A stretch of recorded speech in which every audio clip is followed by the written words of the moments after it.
मागील भागात आपण पाहिलं की तो युवक राजवीर होता आणि मूळचा मुंबईचा होता. पण तो इथे पुण्यात का आला आणि त्याला नेहमी एकसारखी स्वप्न का पडत होती हे सर्व त्याने प्रीती आणि मीनाला सांगितलं.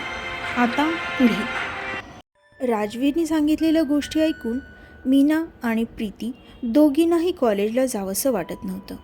कॉलेज सुरू होऊन वेळ झाला होता, पण त्यांना कादंबरीबद्दल आणि राजवीरबद्दल सर्वच जाणून घ्यायचं होतं. म्हणून त्या तिघांनी कॉलेजजवळच असलेल्या गार्डनमध्ये जाण्याचं ठरवलं. राजवीरला आधीच सर्व गोष्टी दिसू लागल्या होत्या. तो प्रीतीला म्हणाला, प्रीती, तुला त्या तारापासून सावध राहायचे, कारण ती तिचा बदला घेण्यासाठी परत आली आहे.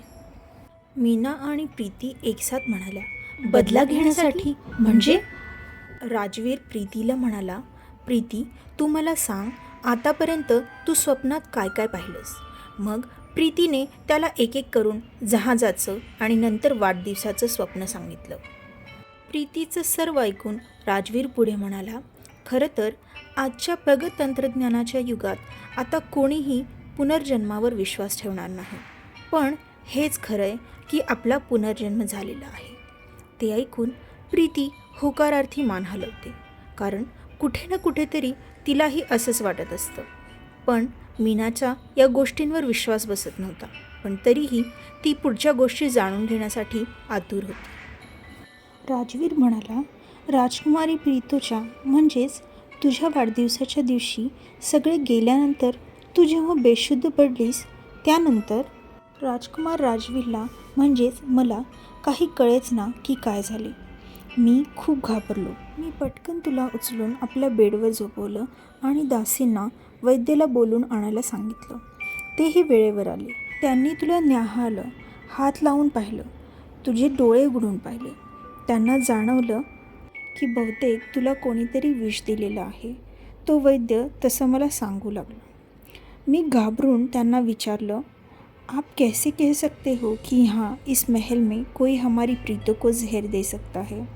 हमारे ही महल में खाना बना हुआ था, वो भी हमारे भरोसेमंद बावर्ची से करवाया है. कोई बाहर वाला नहीं था, फिर भी ये सब कैसे हो सकता है? वैद्य म्हणतात, राजकुमार जी, मुझे पहले तो राजकुमारी को उल्टियाँ करवा के इस जहर को निकालना होगा, और अगर रसोई में कोई खाना बच गया है तो उसकी भी जांच करवानी होगी, तभी तो मैं कुछ बता सकता हूँ. वैद्याने त्यांचं काम केलं.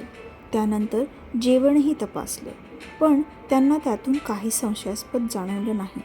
त्यांनी तसं राजकुमारला म्हणजेच मला सांगितलंही. त्यांनी तुझ्यावर उपचार सुरू केले. ते आटोकाट प्रयत्न करत होते, पण तुला शुद्ध येत नव्हती. पूर्ण 1 दिवस निघून गेला, पण तुझ्या तब्येतीत काहीच सुधार जाणवत नव्हता. राजवैद्याने सांगितले की तुला आता फक्त प्रार्थनेची गरज आहे. वैद्यजींनी मला यज्ञ करायला सांगितले. मी तेही केले. आता पूर्ण 3 दिवस झाले होते, पण तुला अजूनही शुद्ध आलेली नव्हती. तुझी अवस्था बघूनच मी वेड्यासारखं करत होतो. माझ्या आईवडिलांच्या मृत्यूनंतर एक तूच तर होती जी माझ्यासाठी सर्वस्व होती. पण तुझी अशी अवस्था पाहून माझा जीव तिळतीळ तुटत होता. माझं कामकाजाकडे सुद्धा दुर्लक्ष होत होतं. पण माझ्या राज्यातले माझे मंत्री सर्वजण खूप चांगले होते आणि माझ्या गैरहजेरीत ते सर्व अगदी व्यवस्थित सांभाळत होते. मी आता पूर्णपणे हताश होऊन तुझ्या शेजारीच बसलो होतो. मला धड झोपही येत नव्हती, पण मी खूप थकलेलो होतो. विचार करता करताच तिथेच मला झोप लागली आणि माझ्या स्वप्नात मला ते गुरुजी दिसू लागले.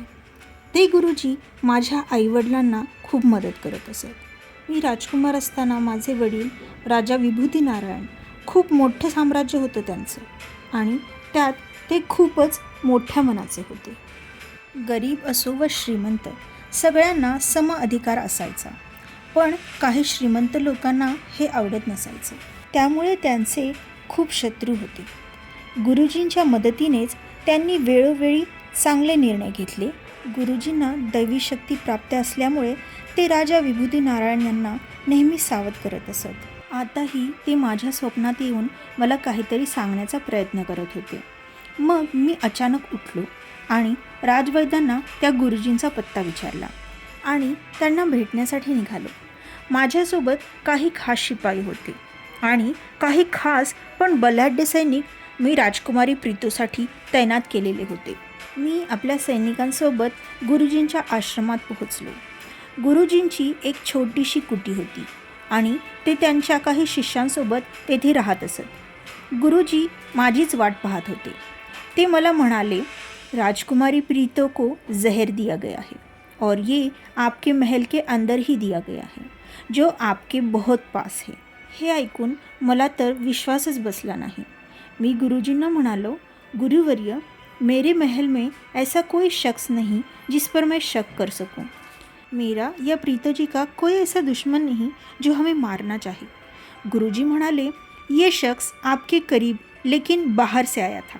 ये शख्स राजकुमारी जी के सबसे करीब में से है. मी विचार करू लागलो की तुझ्या सगळ्यात जवळ म्हणजे तुझे बाबा आणि ती राजकुमारी तारा यांच्याशिवाय तुझ्या जवळचं असं कोणीच नव्हतं. मग तुझे बाबा हे करणार नाहीत आणि राजकुमारी तारा तर तुझ्यासाठी खूपच खास होती. मग ती असं का करेल? तेवढ्यात गुरुजी म्हणाले, राजकुमार, आप जिस शख्स के बारे में सोच रहे हैं ये वही शख्स है जिसने राजकुमारी जी को जहर दिया है.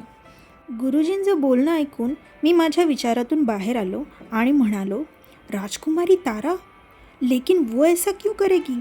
वो तो प्रीतो जी को अपनी सगी बहन से भी ज़्यादा मानती है. गुरुजी म्हणाले, इसका पता तो आपको खुद ही लगाना होगा राजकुमार. राजकुमारी तारा राजकुमारी प्रीतोची जिवलग मैत्रीण असूनही तिने तिला विष का दिलं असेल? राजकुमारी प्रीतोचा जीव वाचेल? हे सर्व जाणून घेण्यासाठी ऐकत रहा कोण.